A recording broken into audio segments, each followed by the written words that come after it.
Hello दोस्तों, welcome to Brighton academy. आज का हमारा टॉपिक है साझेदारी से आशय और साझेदारी की परिभाषा, अर्थात meaning of partnership and definition of partnership. तो सबसे पहले हम लोग देखेंगे साझेदारी से आशय अर्थात मीनिंग ऑफ पार्टनरशिप। मनुष्य स्वभाव से ही आत्मविश्वासी व स्वाभिमानी होता है। क्योंकि हम लोग जानते हैं कि मनुष्य का स्वभाव अर्थात आचरण ऐसा होता है कि वो स्वयं के ऊपर विश्वास करता है एवं वो स्वाभिमानी होता है। स्वाभिमानी मतलब कहने का मतलब है अपना काम स्वयं करता है, किसी दूसरे के ऊपर डिपेंड नहीं होता है। जहाँ तक संभव होता है वहाँ तक सभी कार्य स्वयं करता है। मतलब जहां तक संभव हो सके वो सभी काम स्वयं करता है। कहने का मतलब है कि वो अपना काम स्वयं करना चाहता है और अगर किसी दूसरे की मदद करना पड़े मजबूरी में तो ही वो मदद लेता है, वरना वो अपना काम स्वयं करना चाहता है। परंतु एकांकी व्यापारी सर्वगुण संपन्न नहीं होते हैं। एकांकी व्यापारी का मतलब क्या होता है, या एकांकी व्यापार का मतलब क्या होता है? किसी एक व्यक्ति के द्वारा चलाए जा रहे व्यापार को या चलाए जा रहे बिजनेस को एकांकी व्यापार कहा जाता है। फिर से एक बार बोलूंगा, किसी एक व्यक्ति के द्वारा चलाए जाने वाले व्यापार को एकांकी व्यापार कहा जाता है।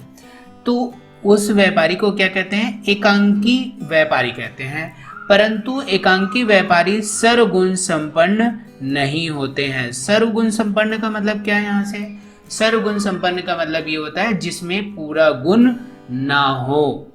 सर्वगुण संपन्न मतलब जिसमें पूरा गुण नहीं होता है उसे हम लोग सर्वगुण संपन्न नहीं कहते हैं। अर्थात एकांकी व्यापारी केवल एक अकेले व्यक्ति के द्वारा चलाया जा रहा है, तो उस व्यक्ति में सभी गुण होना क्या संभव है? क्या नहीं है। इस कारण से हम लोग उसको बोल रहे हैं कि सर्वगुण संपन्न नहीं होता है। क्यों नहीं होता है? क्योंकि उसके पास पूंजी की कमी होती है, उसके पास पर्याप्त मात्रा में पैसा नहीं होता है जो पूरे बिजनेस को अच्छे तरीके से चला सके। सीमित कार्य कुशलता मतलब एक व्यक्ति में पूरी योग्यता या पूरा उसमें गुण हो सकता है क्या? संभव नहीं है। वो कार्य को अगर करना भी चाहे तो उसमें पूरी योग्यता नहीं हो सकती है। अर्थात उसमें योग्यता क्या होती है? सीमित होती है, लिमिटेड होती है। और क्या होता है? असीमित उत्तरदायित्व। असीमित उत्तरदायित्व का मतलब ये होता है कि एक अकेले व्यक्ति द्वारा पूरे व्यवसाय को चलाया जाएगा, तो सारे जो दायित्व हैं, मतलब फैक्ट्री को चलाने के जो उसके कार्य के लिए उसके लिए जो दायित्व है, अर्थात काम करने का उसका जो दायित्व है वो क्या हो जाएंगे? असीमित हो जाएगा, क्योंकि उसी को सारे डिपार्टमेंट को अकेले उसी को संभालना पड़ेगा। अर्थात उसका दायित्व क्या हो जाएगा? असीमित हो जाएगा। इसी के कारण साझेदारी का जन्म हुआ है। साझेदारी का मतलब क्या होता है जी? कि दो या दो से अधिक व्यक्ति के द्वारा जब किसी व्यवसाय को चलाया जाता है ताकि पूंजी की कमी ना हो, ताकि सीमित कार्य कुशलता ना हो। अधिक व्यक्ति काम करेंगे तो उसमें अलग अलग कार्य कुशलता होती है, तो कार्य कुशलता क्या हो जाएगी? बढ़ जाएगी, सीमित नहीं रह जाएगी। असीमित उत्तरदायित्व, अगर अधिक लोग मिलकर काम करेंगे तो दायित्व क्या हो जाएगा? बढ़ जाएगा। तो वो दायित्व क्या हो जाएगा? असीमित तो न रहकर क्या हो जाएगा? सीमित हो जाएगा। क्योंकि पहले क्या हो गया था? एक अकेले व्यक्ति के द्वारा चलाया जा रहा था तो दायित्व क्या हो गया था? असीमित हो गया था। अब उसे क्या किया जा रहा है? अधिक व्यक्तियों के द्वारा चलाया जाएगा, तो उसे हम लोग क्या कहेंगे?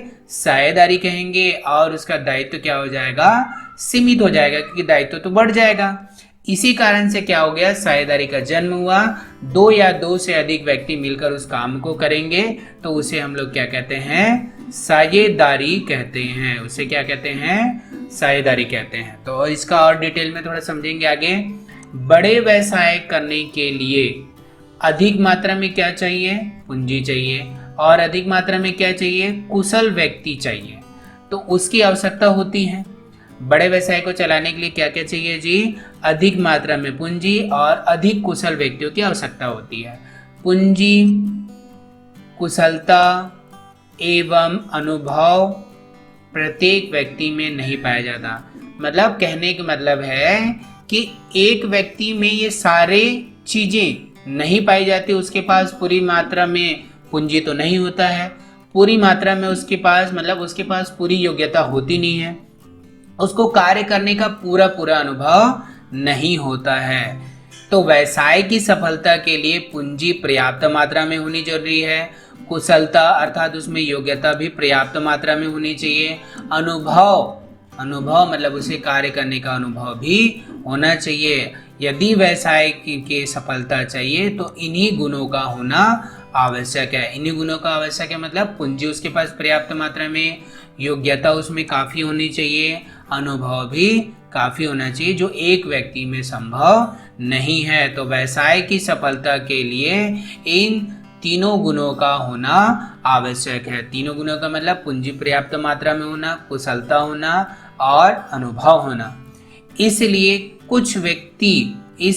कुछ व्यक्ति मिलकर कार्य करने का निश्चय करते हैं। किसी के द्वारा धन जुटाया जाता है, किसी के द्वारा क्या बोला मैंने, धन जुटाया जाता है, और किसी के द्वारा ज्ञान और किसी के द्वारा कार्य। ज्ञान मतलब क्या हो गया जी, योग्यता से है, उसमें कितनी योग्यता है वही उसका ज्ञान है, और उसमें कार्य शुरू कर दिया जाता है। कार्य का मतलब क्या हो गया जी, अनुभव से है। तो इन सभी को मिलाकर ही क्या किया जा सकता है जी, बड़े से बड़े कार्य को किया जा सकता है। तो मिलकर कार्य करने की इसी प्रवृत्ति को ही क्या कहते हैं, साझेदारी कहते हैं। तो कुछ व्यक्ति मिलकर किसी कार्य को करने का निश्चय करते हैं, तो इस प्रकार मिलकर कार्य करने की इस प्रवृत्ति को क्या कहते हैं, साझेदारी कहते हैं। तो फिर इसका एक बार मैं सारांश आप लोग को बता देता हूँ, साझेदारी का आशय क्या होता है।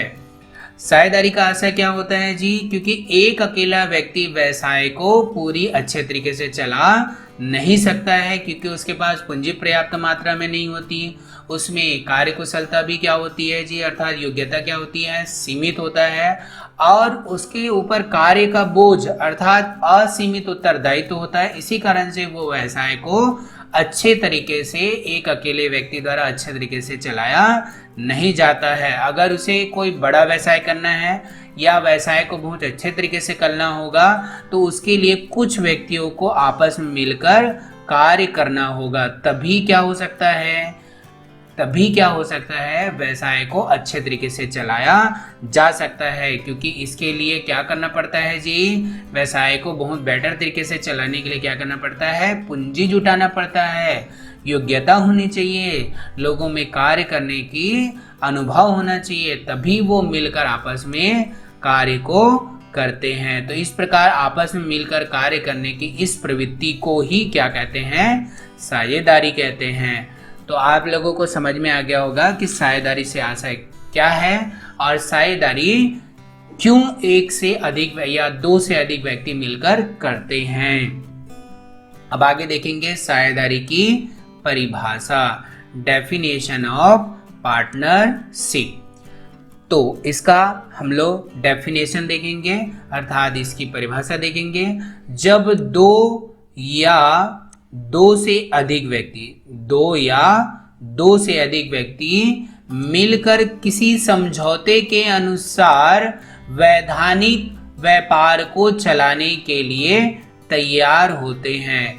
किसी समझौते के अनुसार मतलब क्या होता है, कोई भी बिजनेस स्टार्ट किया जाता है, कोई भी व्यापार किया जाता है, तो व्यापारियों के बीच में आपसी क्या होता है जी, विचार विमर्श होता है। उसी समझौते के आधार पर ही कार्य होता है कि बिजनेस को कैसे चलाना है, किसका कार्य क्या होगा, बिजनेस का प्रॉफिट कैसे बांटा जाएगा, अगर हानि होगी तो उस हानि का भी विभाजन कैसे किया जाएगा।